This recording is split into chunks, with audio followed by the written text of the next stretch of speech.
Strategi dakwah Sunan Kalijaga. Masyarakat Jawa pada saat itu masih memegang teguh adat istiadat yang berasal dari ajaran Hindu-Buddha, serta animisme. Menurut Sunan Kalijaga, akan sulit jika memaksakan untuk mengubah kepercayaan mereka. Oleh karena itu, ia membiarkan budaya mereka tetap ada dengan menyelipkan ajaran-ajaran Islam secara perlahan. Sunan Kalijaga menyebarkan ajaran agama Islam dengan cara menggabungkan unsur tradisi Jawa. Ia memberikan sentuhan agama Islam pada seni dan budaya Jawa. Salah satu contohnya adalah dengan menyampaikan kisah-kisah agama Islam melalui pewayangan. Sunan Kalijaga juga memiliki keahlian dalam bidang arsitektur, politik, dan militer. Ia mempunyai kemampuan mengumpulkan massa untuk mendengarkan dakwah Islam.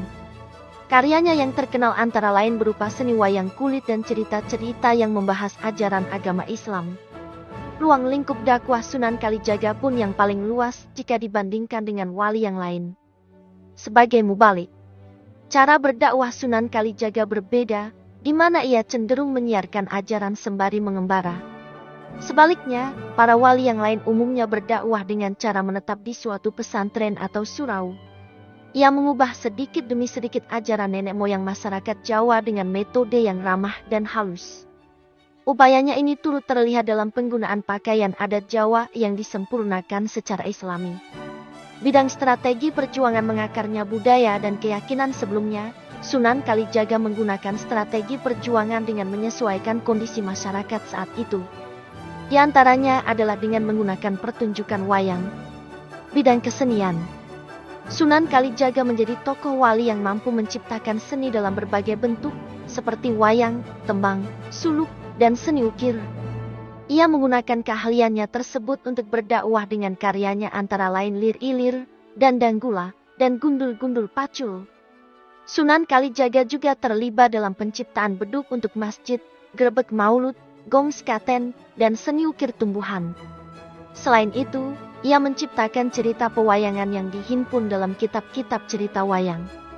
Dengan kontribusinya dalam dunia seni, Sunan Kalijaga dihormati sebagai ahli seni di masyarakat Jawa. Bidang arsitektur. Selain sebagai ahli seni, ia juga memiliki keahlian di bidang arsitektur. Ia berperan dalam merancang kota Demak dan mendirikan Masjid Agung Demak. Salah satu karyanya yang terkenal adalah Saka Tatal, tiang kokoh dalam masjid tersebut yang terbuat dari kayu jati. Saka Tatal berfungsi sebagai penyangga bagian atas atap Masjid Agung Demak. Peninggalan sejarah Sunan Kalijaga. Pertama, Masjid Kedondong Kulon Progo. Masjid Kedondong terletak di Dusun Semaken, Kelurahan Banjararum, Kecamatan Kalibawang, Kabupaten Kulon Progo atau berada di perbatasan Dusun Kedondong dan Dusun Semaken. Masjid ini didirikan atas permintaan Sunan Kalijaga oleh Adipati Terung pada tahun 1477 M. Pada saat itu, Sunan Kalijaga beristirahat di tepi sungai wilayah Banjararum saat dalam perjalanan menuju Demak. Selama istirahat, Sunan Kalijaga meminta Adipati Terung untuk membangun masjid dan ia menunjukkan lokasinya dengan menancapkan tongkat ke tanah. Kedua, Tupsi Bedug. Tupsi Bedug merupakan mata air yang terletak di dekat desa wisata Grogol, Seyegan, Kabupaten Sleman. Sunan Kalijaga menghadapi kesulitan untuk mendapatkan air wudhu saat hendak melaksanakan sholat Jumat. Kemudian, ia menggunakan tongkat yang dibawanya untuk menancapkannya ke tanah. Sejenak setelah itu, tiba-tiba muncul mata air yang hingga saat ini tidak pernah kering. Ketiga, Sendang Kasihan. Sendang Kasihan menurut cerita dari warga setempat, munculnya sumber air yang kemudian menjadi Sendang Kasihan diyakini terjadi karena keberkahan tongkat milik Sunan Kalijaga. Ketika Sunan Kalijaga berkelana dan tiba di daerah Kasihan, ia memerlukan air bersih.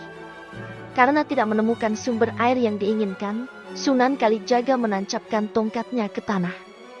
Setelah tongkat tersebut ditarik, tiba-tiba muncul sumber mata air yang jernih dan kemudian berkumpul dalam suatu cekungan yang kini terkenal dengan nama Sendang Kasihan. Keempat, Sendang Kemuning. Sendang Kemuning terletak gang belakang Masjid Besar, Jagalan, Banguntapan, Kabupaten Bantul. Sendang ini merupakan hasil temuan sumber air oleh Sunan Kalijaga menggunakan tongkat. Peninggalan syair Sunan Kalijaga. Bunyi kidung rumekso ing wengi. Ana kidung rumekso ing wengi. Teguh hayu luputa ing lara.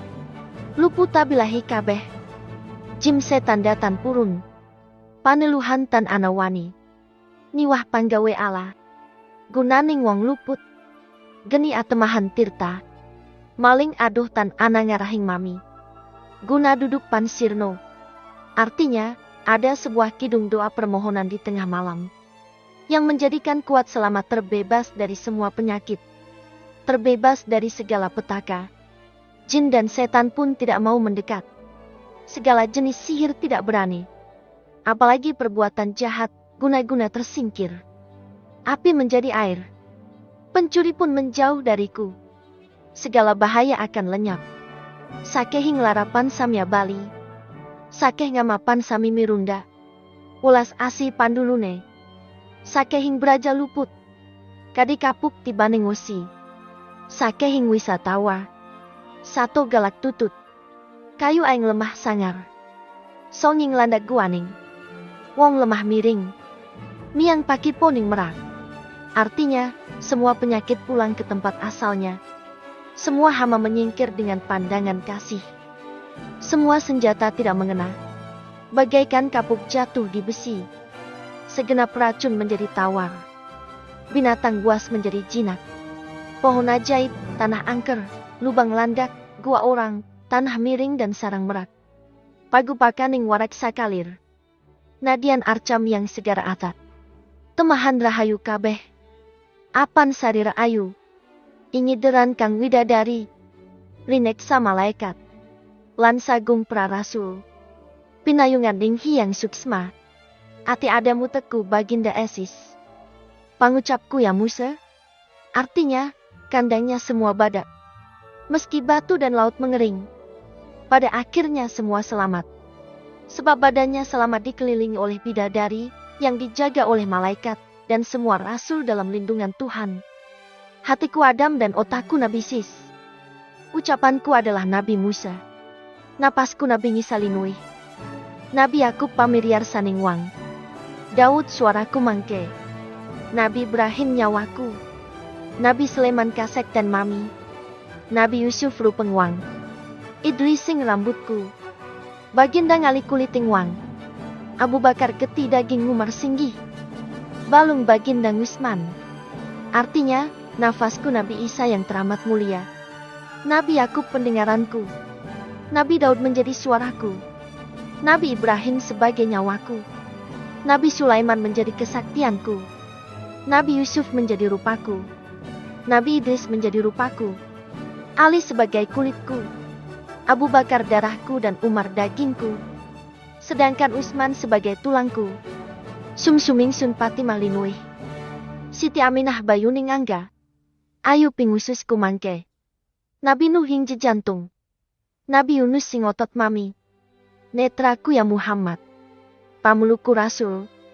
Pinayungan Adam kawa. Sampun pepak sakatahe para nabi. Dadia sarira tunggal. Artinya, sumsumku adalah Fatimah yang amat mulia. Siti Aminah sebagai kekuatan badanku. Nanti Nabi Ayub ada di dalam ususku. Nabi Nuh di dalam jantungku. Nabi Yunus di dalam otakku.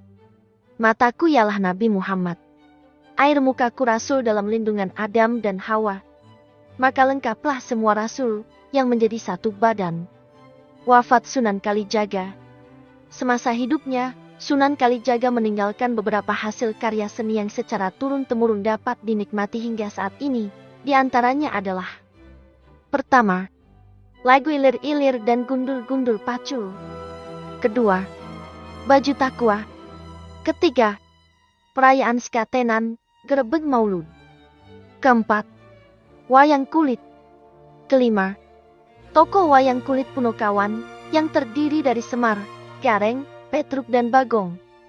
Keenam, Masjid Kadilangu di Desa Kadilangu, Kabupaten Demak, Jawa Tengah. Sunan Kalijaga diperkirakan meninggal pada abad ke-16 atau sekitar tahun 1580 m, di mana ia telah hidup selama lebih dari 100 tahun. Meskipun demikian, terdapat perbedaan pendapat mengenai usia Sunan Kalijaga. Beberapa sumber menyatakan bahwa beliau meninggal pada usia 63 tahun.